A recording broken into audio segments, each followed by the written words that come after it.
Por que a opinião dos outros é importante para você? Você é muito mais importante do que a opinião dos outros.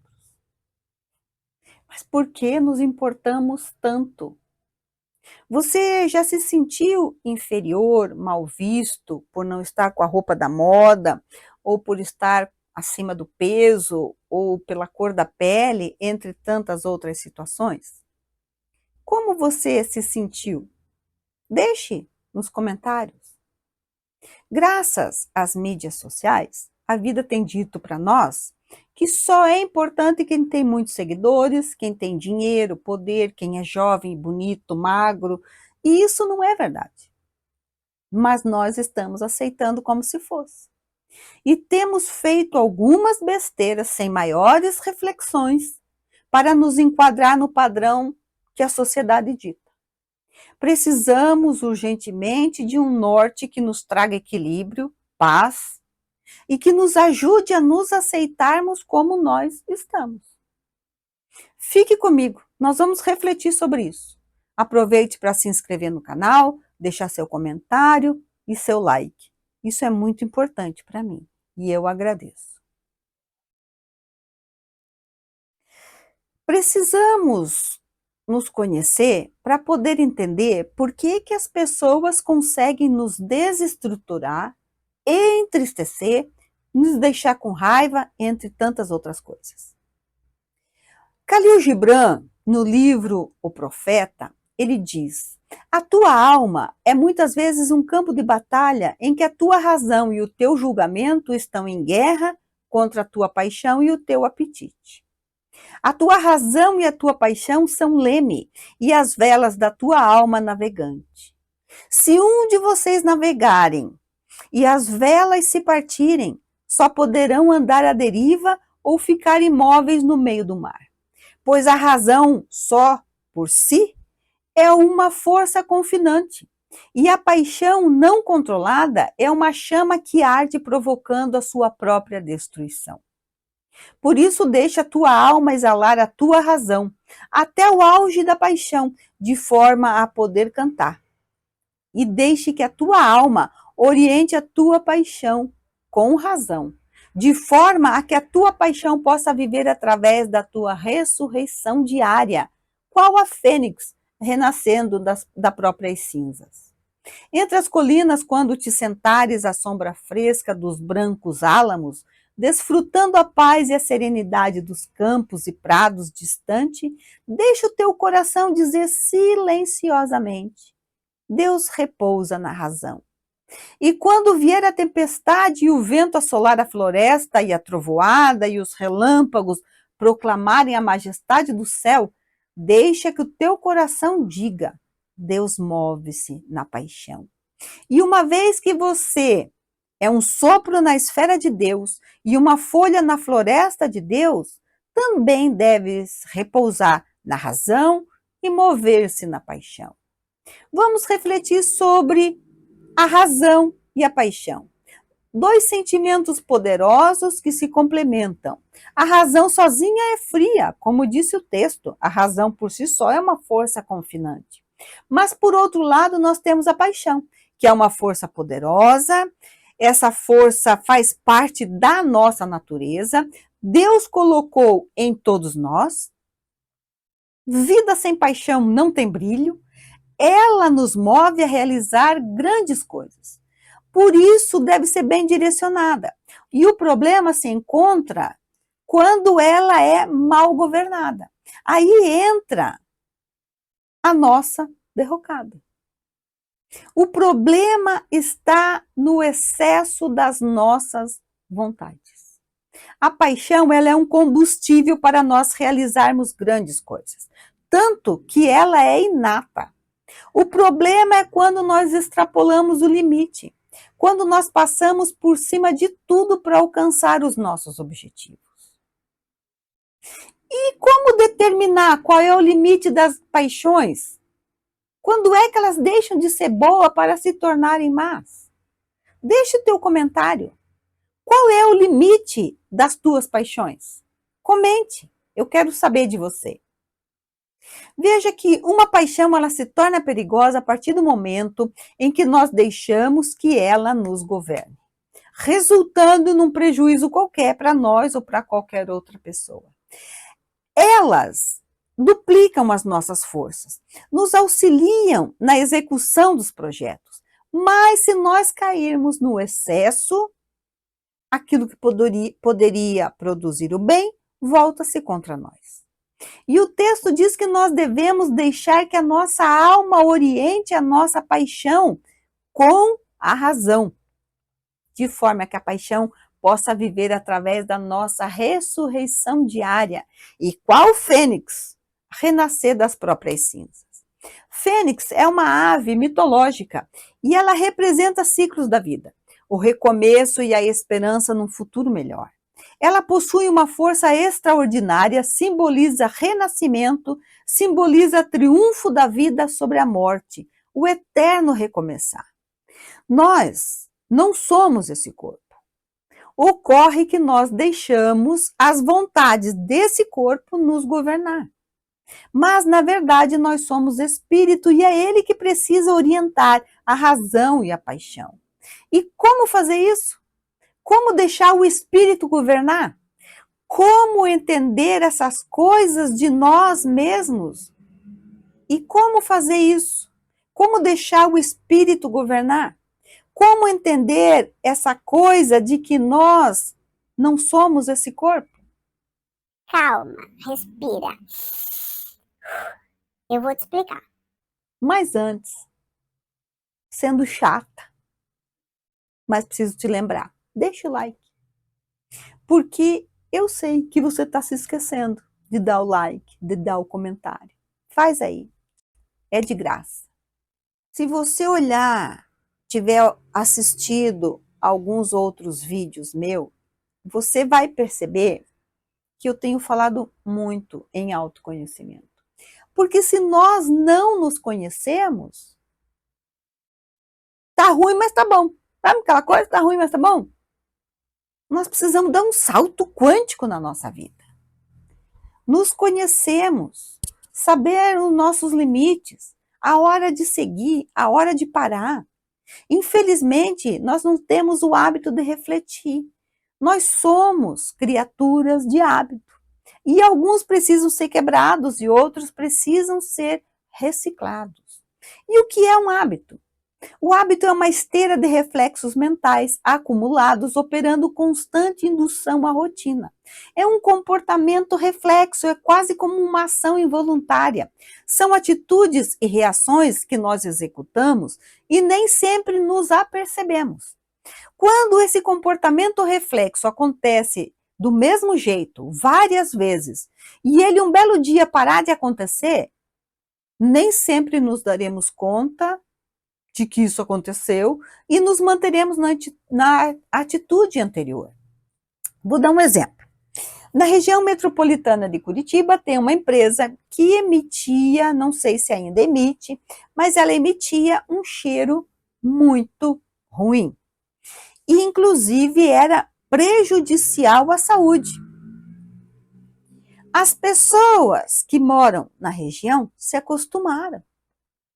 Tanto que eu perguntava, mas meu Deus, como é que você aguenta esse cheiro? Porque veja, não era só o mau cheiro, era ardido, sabe? A gente respirava e ardia tudo, nariz, garganta, os olhos lacrimejavam.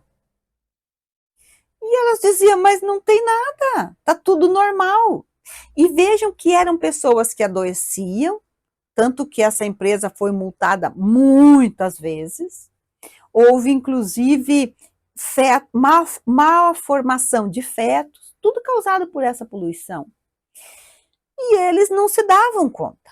Você perguntava para eles, eles diziam que estava tudo normal. Se, vamos supor, que essa empresa, depois de receber tanta multa, tenha resolvido mudar alguma coisa na sua estrutura e esse cheiro parasse de acontecer,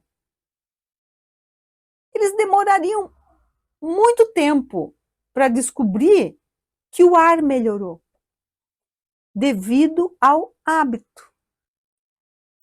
Eu disse que nós somos espíritos, temos vivido milênios de experiências parecidas entre si, sem reflexão, apenas vivendo a maneira de embarcação Exato. sem rumo. E quando surge uma situação semelhante à vivida por nós em vidas passadas, nós não refletimos em como poderíamos lidar com aquilo. Simplesmente trazemos as lembranças e repetimos o processo. Nós vivemos num círculo vicioso, vivemos uma ignorância acalentada. E enquanto encarnados, nos acomodamos nesse engano. E ao desencarnarmos, nos damos conta do erro. Imploramos a Deus para poder nascer de novo e repetimos tudo de novo. Sofremos com isso, porque aqui nós vivemos numa ilusão de sermos o máximo ou de sermos coitadinhos. E aí chegamos lá no mundo espiritual, nos damos conta de que nós perdemos tempo valioso de mudança. Precisamos romper ciclo, dar uma nova direção na nossa vida, um novo sentido. Com certeza isso não é fácil. Podemos ter hábitos que nós carregamos há centenas de anos. Nos sentimos confortáveis com eles, embora estejamos sofrendo, mas é preciso quebrar esse ciclo, mudar a rota. E como mudar? Meu Deus. Nossa, quantas perguntas, né? Deixe teu comentário. Vamos interagir. Você escreve e eu respondo depois. Espírito Joana de Ângeles, através da psicografia de Divaldo Franco, ela vem há muito tempo trabalhando o autoconhecimento, porque nós somos ilustres desconhecidos. Quando falamos que somos desconhecidos de nós mesmos, as pessoas dizem para mim, mas eu sei quem eu sou. E discorrem sobre o seu nome, de quem é filho, onde mora, CPF, RG, o que faz, etc. Mas, como eu disse, nós não somos isso. Você não é o seu RG, o seu CPF. Nós estamos isso. Todos nós nascemos para vencer hábitos nocivos, viciosos e trocá-los por virtudes. Fugir ou deixar para depois um problema a ser resolvido significa que nós não estamos nos sentindo forte para resolvê-lo naquele momento. E isso não é exatamente nenhum problema. A questão se torna séria quando esse comportamento se torna recorrente, sem que nós reflitamos no porquê agimos assim. Será que nós nunca estamos fortes para resolver nada? Tudo precisa ser deixado para depois? Precisamos entender por que é que nós fugimos dos problemas, por que tendemos a colocar essas frustrações em outra direção, por que tomamos atitudes impulsivas, trabalhamos demais, dormimos ou comemos de mais ou de menos, por que arrumamos mil coisas para fazer fora, evitando olhar dentro. Porque se pararmos, teremos que olhar para nós e mudar. E isso dá trabalho e nem sempre nós estamos afim. Alguns motivos para as nossas fugas emocionais é acreditarmos que nós não vamos conseguir, que temos medo de falhar, achamos que não temos capacidade, medo de confronto com o outro, medo do que o outro vai pensar de nós, medo de que o outro vai deixar de gostar de nós. E aí nós nos calamos, ficamos esperando que o problema se resolva por si só. Outro motivo é ter que sair da nossa falsa zona de conforto. Isso porque exige atitudes práticas e maduras, que pode nos parecer assustador, a ponto de fugirmos o máximo possível da situação. O lado ruim de nós fugirmos dos problemas é aquele incômodo que dá na consciência, da pendência não resolvida. Isso gera ansiedade, gera a sensação de que o problema é maior do que de fato ele é. Como somos seres de hábito de fugir, de camuflar, nós vamos ficando expert. E à medida em que o gatilho surge, nós usamos de recursos adquiridos e empurramos para baixo do tapete. Mas tudo tem limite. Isso gera consequências graves. E ao fugir dos problemas, nós não estamos aprendendo a lidar com dificuldades. Não estamos adquirindo novas habilidades e ficamos presos numa imaturidade emocional. Ouvi a frase: a felicidade desse mundo não é a ausência de conflito, mas a habilidade de lidar com eles. E isso é verdade. Jesus disse há muito tempo atrás: no mundo tereis aflição. Nossas dificuldades não deveriam causar desequilíbrio. Nós fomos avisados. Só que nós não ouvimos Jesus com a alma, apenas com o nosso intelecto. Sempre que vencemos uma aflição, nós ficamos mais fortes. Temos mais informação que nos ajudarão nas próximas aflições. Vou te dizer agora qual é o primeiro passo para dar a volta por cima. Mas antes disso, inscreva-se no canal, deixe o like. O primeiro passo para resolver os nossos problemas é entendermos o que nós sentimos em relação a ele, como lidar com essas emoções. Se nós compreendemos isso, isso nos ajudará a entender o que nos trava e qual é o melhor modo de agir. E essa capacidade de entender sentimentos, emoções e visualizar qual é a melhor forma de agir se chama inteligência emocional. Segundo o psicólogo e escritor Daniel Goleman, que estuda as diversas inteligências, ele apresenta 5 habilidades. Primeira, reconhecer suas emoções. Segunda, conseguir administrar essas emoções. Terceira, saber se aproveitar delas quando elas nos impulsionarem. E aqui um parênteses. As paixões nos movem e devem ser bem dirigidas. Então podemos utilizá-las, porque elas nos impulsionam. Quarto, reconhecer as emoções dos outros. Mais um parênteses aqui.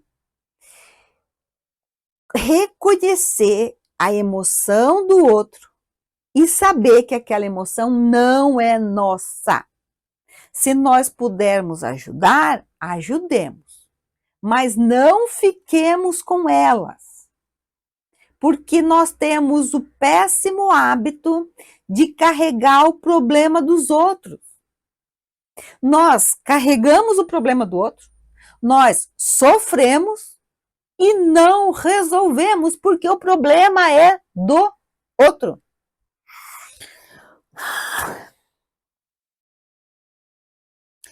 Problema que não é nosso, não carregue. Ajude, mas não carregue. Quinto, saber aplicar as habilidades anteriores, aquelas que já aprendemos com problemas passados.